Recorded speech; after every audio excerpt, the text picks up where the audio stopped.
In 2017, when Gust's Blue Reflection 1 dropped on PS4, it was something of a blind buy for me. I hadn't seen many advertisements for the game at that point, and it didn't seem anybody was covering it, so I really didn't know what I was getting into. Though I guess I was lucky to get the game when I did, as a low print run and no subsequent reprints combined with a gradual word-of-mouth reputation has caused the game to skyrocket in price since its debut. I consider myself doubly lucky as well that despite the title's numerous shortcomings, what with its somewhat wonky plot and pace, a lack of difficulty, and quite frankly an awful translation job, that it was still a game that really kept me engaged with its wholesome and cozy atmosphere. But despite all this isn't a game that really made Gust much money. So I'll admit, I was a little shocked to hear, all these years later, that the series was coming back not just with a new entry, but as a whole multimedia franchise with an anime launching alongside the game and a mobile game named Blue Reflection Sun. As a sequel, Blue Reflection Second Light seeks to build upon the first game's world,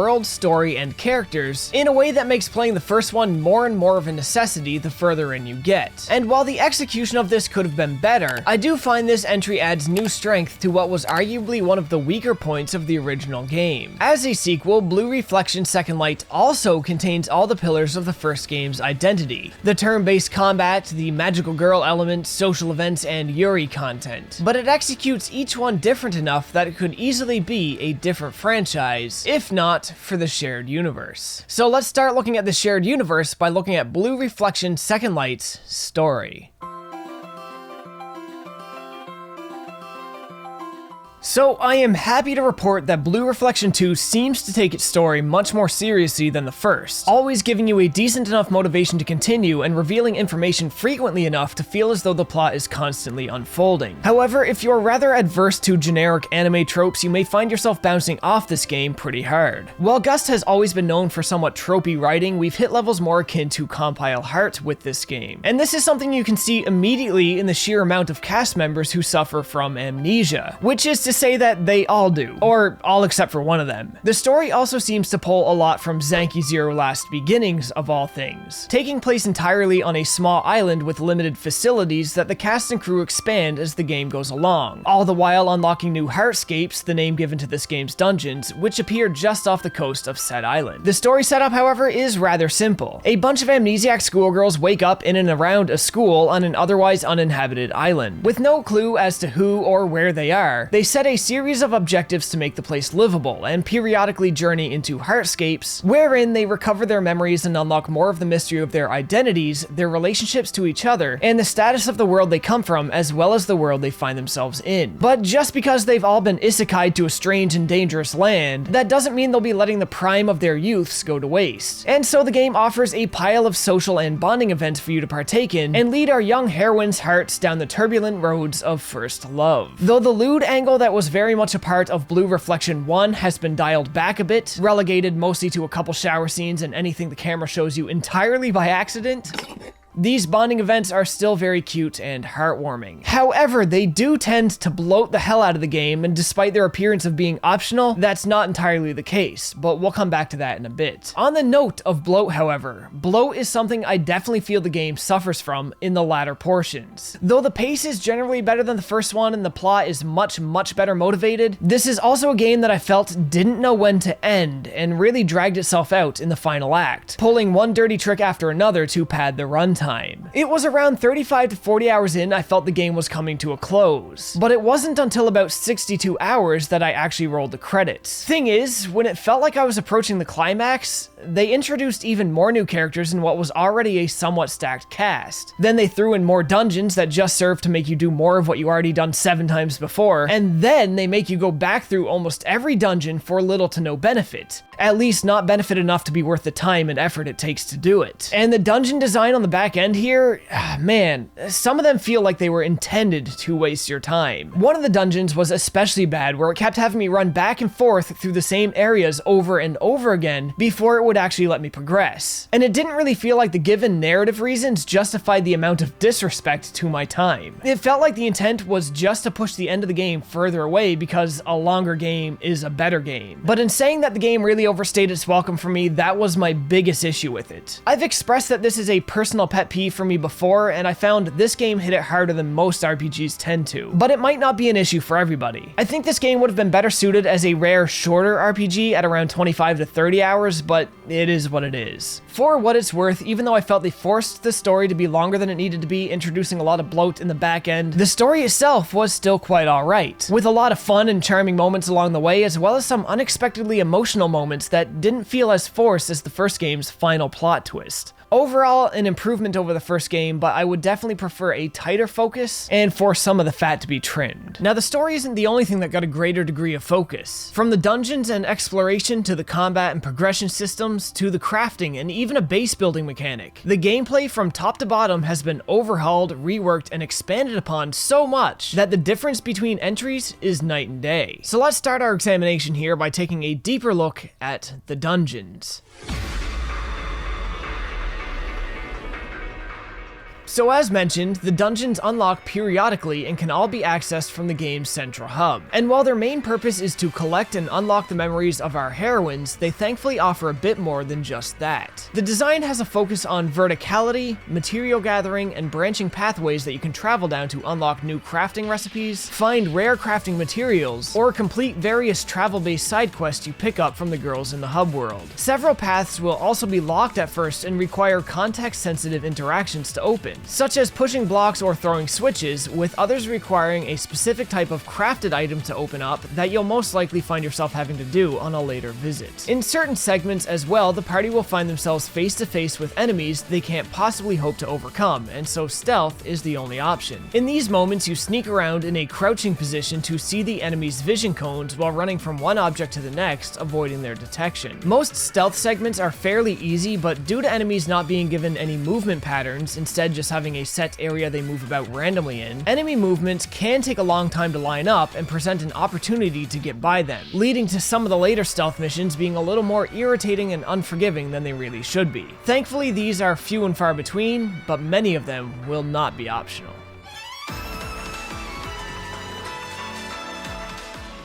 Combat carries some of the mentality of the first game, but with what feels like an entirely new recipe, and it's frankly all the better for it. First off, this is an ATB system. When you enter battle, your party will start at the leftmost side of the time chart here. As time passes, their position on the chart moves to the right based on their speed stat. When they reach the number 1 marked area on the chart, their movement comes to a halt, and you can begin their attack by hitting the button that corresponds to them as a character. At the level 1 marker, each girl will only have a small set of moves available, and what you can do with them is pretty standard. Each move has a resource cost, which you will already have earned by making it to that level 1 position on the time chart, and each move will register as either weak, strong, or average against the enemy, sometimes with special types of damage that you can buff up or cause to be weaker with other support-based moves. But there is another stat here that represents how much using the move will charge or drain your gear level. Basically, the more you charge your gear level, the further on the time chart you can progress. The further you can progress, the more resources you can gather to attack with. The more resources you gather, the more attacks become available, which will allow you to choose to maybe spend 3,000 points on one big attack, or 1,000 points on 3 attacks each, causing your combo chain to go up higher. And combo chains are very important here. The higher your combo chain goes up, the more effective your party becomes. Stronger enemies will have attacks that are designed specifically to break your combo chain that you'll need to strategically shield your party from as they come along. Further, when you reach a high enough gear level in any given battle, the girl's reflector powers will activate, initiating their magical girl transformation, opening up a whole new slew of moves that will be available until the transformed state comes to an end. Though you only bring 3 characters into battle at a time, you can have a 4th in a support slot who every few turns will buff your party based on what skills you've unlocked and activated for them. Since every girl will have a different set of support skills, there is a level of strategy in picking the right girl for your party composition. The support character can also be swapped out with one of the fighters or use consumables for the party. Battle can also be started with an advantage by striking an enemy on the field before the instance begins. This will allow your main fighter to start with their level 1 charge already complete. There is a special situation that can occur in battle too, where one of the girls may engage a stronger enemy one-on-one. In these instances, every command has an ATB styled cooldown and the enemy alone works on the normal time chart. You have 4 commands to make active use of here, essentially being attack, dodge, parry, and support. It's not the most intuitive addition to combat, but it mixes things up enough and does enough damage that it isn't unwelcome when it occurs. Though the game is fairly simple, balance can be a bit wonky at times, with random enemy types on certain maps posing credible threats when everybody else can easily be dealt with. But that's a small issue in the grand scheme of things, especially where it seems part of the game's core identity is to be rather accessible and easy. Combat overall is certainly a unique system,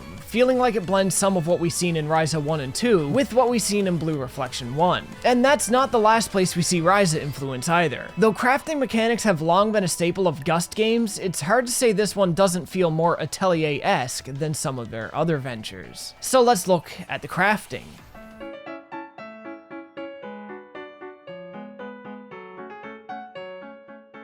Now, it's worth stating up front that this is a very simple system with deeper mechanics for those who want to look into them, but they are absolutely not necessary to grasp or master to complete the game. At its core, you just select the recipe you want to make, then select the materials you want to make it with from the material type categories. Crafting party composition will have an effect on the item's outcome, however. Prior to making any item, you must select a party of girls to perform the task, and each girl will have an effect on the product based on the skills you've unlocked for them. It's through this part of the system that you transform what would be a low-level healing item into a high-level one, but otherwise, there's not much else to this. There is a second crafting table in the game's workshop, however, and this is where you craft and place new facilities for the island, which do in fact tie directly into the character progression and stat systems. While some facilities must be made to progress the plot, most will just work to complete side quests, unlock new bonding events, and grant your party dungeon bonuses such as increased attack. Some facilities have special features, however, such as changing the time of day or the weather, offering a training ground, or a trading system. It's in the unlockable bonding events that crafting these facilities makes the biggest difference, however. See, though most characters do level up through combat, most of your substantial gains will be made by spending points to buy talents and skills from the individual skill trees. The overwhelming majority of points for this system is gained through the game's social aspects. To ignore the social aspects entirely would be to run face first into a brick wall with the game's otherwise lackluster difficulty, which is why I stated earlier in the review that the bonding events may not be as optional as they seem. There was a point in the final 2 chapters where I started paying less attention to these due to the increasing tedium at that point, and suffice to say, I had a pretty rude awakening approaching the first boss of the game's final dungeon. After blitzing through what I had been ignoring, however, and grinding maybe 2 to 3 levels, I absolutely stomped him. Aside from buying skills, there is another system to alter your stats and abilities through by way of the fragment charts.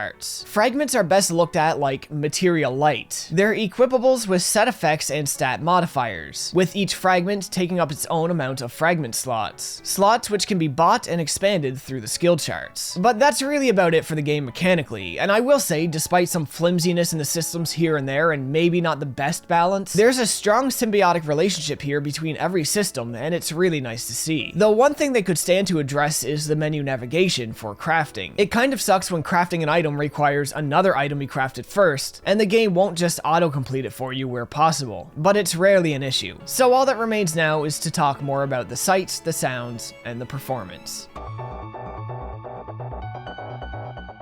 First, despite not having a Vita version like the last game, it still kinda looks like a Vita game. Maybe that's because it needed to run on the Switch too, I don't know, but it does look more budget than even most Gust titles. And I'm okay with that, really. It was a little shocking at first, but I quickly adjusted. The music maybe doesn't hit as hard as the first game either, but it's still really good. Voiceovers are Japanese only, but everybody does a fine enough job despite not being a fully voiced game. I did hit a couple of glitches along the way, but nothing major. The phone app which you have texting conversations on would periodically glitch out and bounce back 20 messages or so, but it was a minor annoyance at best. The translation is significantly better than the last game, and I mean, like, it's not even close, which is saying something because this one is still far from perfect. There are a few obvious mistakes here and there, nothing that ruins your ability to understand what's going on, but it might throw you off at a glance. Things like double-typed words or simple typos. The UI is probably the area that the game takes its biggest step down in, often feeling a little busy and cluttered as opposed to the last game's really clean and attractive interface. And I mean, Blue Reflection 1 probably has one of my favorite interfaces ever at this point, despite not doing anything really crazy with it. That soft blue on white and the intersecting diamonds and lines, it just works. They clearly tried to do something similar here, only in green instead, but I don't think it worked as well. It's likely due to the amount of info they need to convey to the player at any given time now, but it really just doesn't look as nice. Not a big deal though. It's probably worth mentioning as well that there is a camera mode in this game. It's not the most fleshed out thing in the world, but it's there for those who like to use that sort of thing, which isn't exactly me. Otherwise, that's about it. It runs fine, controls fine. I mean, I guess the rain on the windows from inside the school runs at like 15 frames per second, but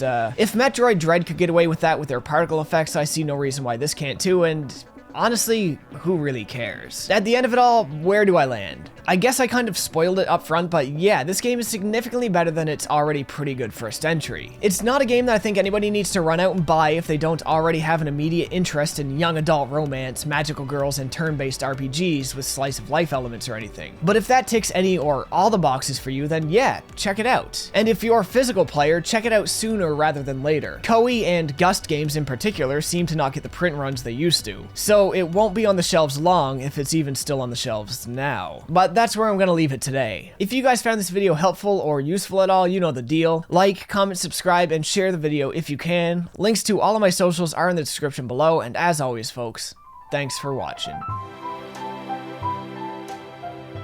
Just an update here at the end. I know it took a while to get this out, but 2022 so far is off to a pretty rough start. There is currently a case of coronavirus in my house, and whether related or not, I am very clearly getting sick. Some of the script had to be rushed to complete before I lost my voice, and for that I do apologize. Hopefully it gave you all you needed though. But yeah, just a quick update as to why this was taking so long and why it maybe came out however it did. Anyhow, folks, thanks for watching and stay safe.